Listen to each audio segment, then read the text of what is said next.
Hi, my name is Beth Hiley here for BoardGameGeek at Gen Con Online. I'm sitting with Alex Szymanski from Space Cowboys, who's brought us a fun, quick, fun-themed two-player game called Tea for Two, taking place in the world of Alice in Wonderland.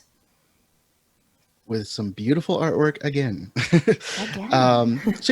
Tea for Two is a kind of a head-to-head battle two-player card game in the land of Alice in Wonderland. In this game, the goal of the game is super simple: trying to get the most points, which in this game are represented by stars.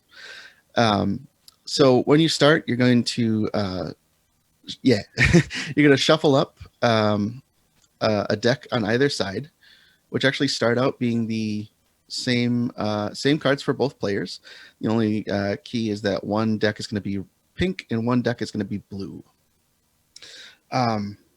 I believe the pink is the representing the Mad Hatter and the blue is representing the March Hare.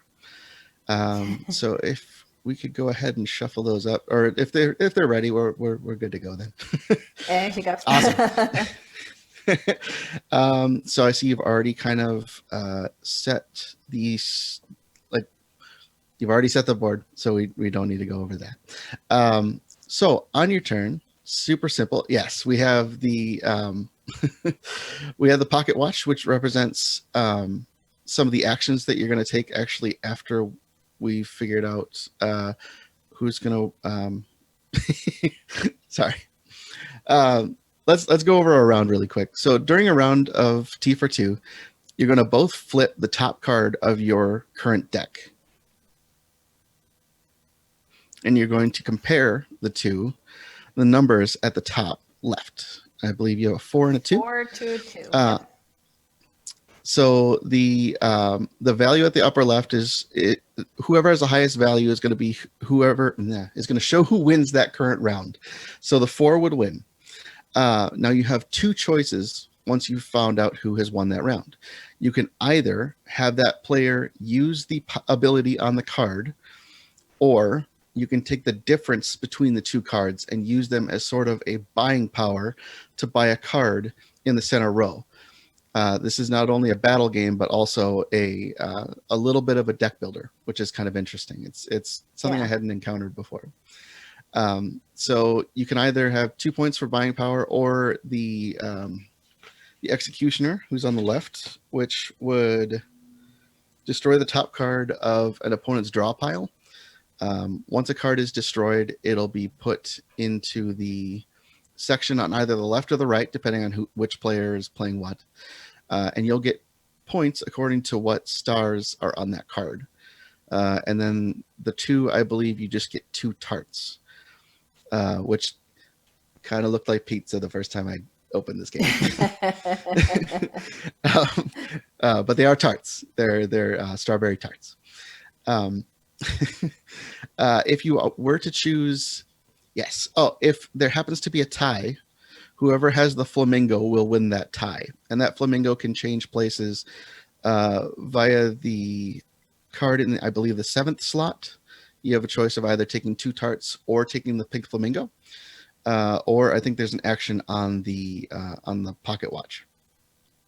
If you notice, players start with tarts, and tarts are important because tarts you can add to your total of the difference to give you more buying power. So currently you would have 2, and the cheapest card out there is a 4. So the player could use 2 tarts if they had them to purchase one of the 4 cards and put it in their discard pile.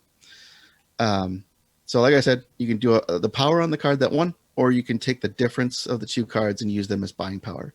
Once that's determined, if you have any of the if you have any of the hourglass tokens, you can move the pocket watch dial that many spaces and take that action. And the pocket watch has a bunch of different actions, from getting just points to destroying a card in your discard pile to use for points, getting the flamingo, revealing and discarding 2 cards from the draw pile and gain stars for that. And there's a multitude of things that you can do with this, and you have that option after every win action. So why don't why don't we flip over 2 more and see what comes up? So, a 3 versus an 8. Oh, geez. So Alice would be winning. You can either take the 5 points, or you could take take an hourglass token, which are very useful. Who should we leave that up to? That's a question. Oh, well, why don't we say that you're the pink deck and I'm the blue deck? So you decide there, Alex. Okay. I'll take the hourglass. That'd be great. All right. And then play kind of continues. We're going to flip 2 more cards. Ooh, a 1 versus a 9. Okay, that's definitely you again. I'm going to also take the 9's power, which is you can destroy any 1 card in the center row. So I'm going to take that Alice up top. And destroy it, because it's going to be worth a lot of points for you. It's just going to be worth 1, but so the game is going to eventually end when there's no more rabbit cards at the bottom, or 4 of the 5 stacks are empty. So if I can get points now, and I can get rid of some of those 8 value cards, so you can't use them, that'd be great. So we're just going to destroy that one. Put that in my destroyed pile, please. Destroy pile. Okay. Yeah. Up at the upper right. Yeah. Perfect. Yeah. All right. I'm determined to flip over more cards. Yeah. I'm determined to see the blue deck actually get a win here. Oh, blue will get a win. Oh, yeah. Just barely. All right. Well, now, if I wanted to buy a card for the center, I would only have 1 buying power, or 2 if I added in my 1 tart that I have. So it looks like I am just going to have to get an hourglass token. Now, could I spend that immediately if I wanted to? You could. Yeah. And in fact, I'm going to do that because the very next thing on the pocket watch there is destroy I'm guessing your face-up card, which is a nice beefy 7, which I would love for you. A card in your discard pile. Oh, in my discard pile. Oh, all right. Well, let's slough off one of my. I think I had a 1 in there earlier, so let's slough off that guy. Yeah, perfect. Yeah. And he's worth 2 points. That's excellent. Let's keep going. Yeah, okay. Those points are what you're trying to get for the end of the game. Okay. Blue deck again. Ooh, 2 hourglasses. But now, also just for the sake of, I want to see how it feels, I'm going to spend my tart, and I have now a buying power of 4, because there was a difference of 3 between those. I'm spending my tart to make that a 4, and then I'm buying that executioner, which costs 4. Perfect. Yes? And then that goes in in your discard card. So you're going to... you're going where my 8 and my 6 are, Nikki. Yeah. So you're going to be able to use that in the future when we shuffle. That's right. Decks. There we go. Okay. Let's keep going, because we're not at a point which I can teach anything yet. All right. Hey, it happens. So would you like 3 points or who's on a roll? Oh. Well, I just depleted all of my tarts. I already have the flamingo, so I would like to get those 2 tarts. That is the power of my number 7 card. That sounds great. My strawberry pizza. All right. Alex, I'm just warning you, I'm feeling very competitive during this tempo. Oh, and what an excellent chance to talk about the flamingo. Exactly. This does happen quite often. You'd be surprised. So, because you had the pink flamingo, you would win during the case of a tie. So, your 3 tarts, unless you wanted 0 buying power. No. I think I'm definitely going to go for those 3 tarts. Okay. Now, what happens if our tart supply is run out? Are those counter limited, or would you just substitute something else? So here's the fun part. You're going to be stealing them from me then. Yes, I'm so glad I asked that. This is only fueling the competitive spirit that I'm feeling very keenly just now. That's perfect. All right.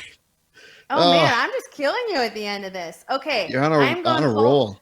I am. I'm going to go whole hog. I have a buying power of 3 with the differential between those two cards, but I now have 5 tarts. So I'm going spending all my tarts. I was looking forward Okay. to stealing them from you, but I would rather get one of those nice, juicy 8 Alice's into my discard pile because I can All tell right. we're almost out and I'm due for a reshuffle soon, but you are due for a reshuffle now.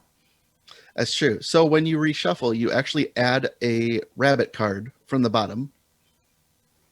Thank you. A rabbit card is basically the same as a queen, but he's only worth 1. So if somehow you can manage to win with him, he's great, but he's also worth points. So if you want to destroy him from your deck using the pocket watch later, that's also a possibility. Now, one question while we're paused. Hang on. Mhm. Okay, you resolve this one, and then I got a question in the bank for you. Okay. I am that flamingo is a little juicy. I'm going to take that flamingo from you. My question was, if you were spending a hourglass to move the pocket watch, are Mhm. you picking? And is this a rondelle mechanic? Do I have to pick the next one in order, or am I picking anyone from that entire circle? You do have to pick the next one in clockwise order because it's a clock. Yeah. Well, initially I was like, wait, I can go both way. I can go either way with it. And I looked at it, I'm like, oh, it's a clock. I'm a moron. That's and It's an arrow on it as well. I should have you been know paying attention. You know what? It's the world of Alice. It's Wonderland, though, that you don't necessarily can assume that clocks are going to run the same way. Thematically, I think you That could spin that no matter which way you wanted. that's a very good point. That's a very good point. All right, Um, I'm down for at least like 2 more. I feel like now I've got my whole sure, deck back in let's play do it. here. Let's run it. Oh, Not a good start for me. not a good start. I'm going to use her power and X the executioner on the top of the 4 stack. Yeah, that one into the destroyed pile. Perfect. That's 2 more points. Which which is an interesting mechanic too, because then you could also be intentionally sloughing off things from that top lineup, since that's your game Mhm. end trigger. If you think you're running ahead, Yes. forced to the end of the game. Oh yeah. And what's also important. So this hasn't been brought up before, like yet. I probably should bring it up now. There are scoring tiles that are above each of the stacks. Those scoring tiles at the end of the game will only score if the stack below it is depleted. Hmm. Um, so I mean, I'll almost guarantee you that there will be a few stacks that are gone because in our quick game that we played a few nights ago, like I think we got the 4 out of the 5 was the end goal for ours. Um, So, and the scoring actually works a little different than what it seems.